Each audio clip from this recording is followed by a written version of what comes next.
Odam 30 dan keyinchi hansirab qolar ekan, mana bratana mana hansirab qoldilar. Hozir mana shu yoqqa tushib tomga chiqqanmiz. Bitta sizlarga zo'r narsa ko'rsatib beraman. Anaqaga chiqqanmiz. Texnoparkka. Do'qib turinglar, yiqilib qolmanglar. Bitta blok uchun svetga to'lanadigan pul 500 milliongacha ekan. 250 milliondan 500 milliongacha. Aka nechta blok bor? Texnoparkda 6 ta blok bor. A, B, C, D, E, H blok bor. Hozir H blokka o'ziga quyosh batareya o'rnatilyapti. Qolganlariga bundan keyin bitta qo'yiladi. Shunda o'rtacha bir 3 milliardga yaqin pul to'layotgan bo'lyaptimi? Endi to'g'risi undan ko'p. Voy, puli qachon chiqib ketadi agar quyosh panellarini qo'ysa?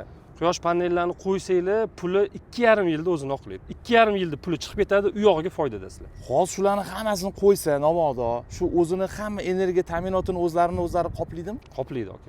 Bu qaysi brend bu aka? Bu Jinko brendi. Jinko desa hozir hamma biladi. Bu o'sha Xitoydagi eng top brendlardan troykasiga kiradi, 3 taligiga kiradigan Jinko brend panellarini qo'yamiz. Jinko nima desanglar, qo'pol aytaman.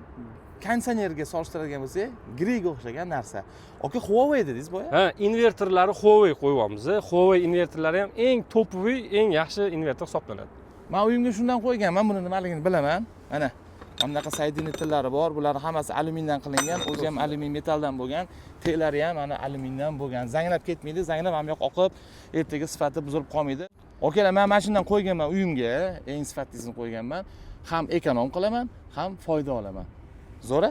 Xo'p, tadbirkor akalar, baribir svetga pul to'layapsizlar. Undan ko'ra bo'lib berishga olsangiz-da, svetga to'laydigan pulingizni qisman paneldan olsangiz, to'g'rimi aka? To'g'ri. Hozir aksiya ketyapti. Agar sizlarda xuddi shunaqa bo'sh tom bo'lsa, ishlab chiqarishnikimi, skladnikimi, zavodnikimi, o'sha lokatsiya bo'yicha biz sizlarga bepulga hisob-kitob qilib beramiz. Qancha panel ketadi, qancha iqtisod qilasiz va qancha narxi qancha bo'lishini tekinga qilib beramiz.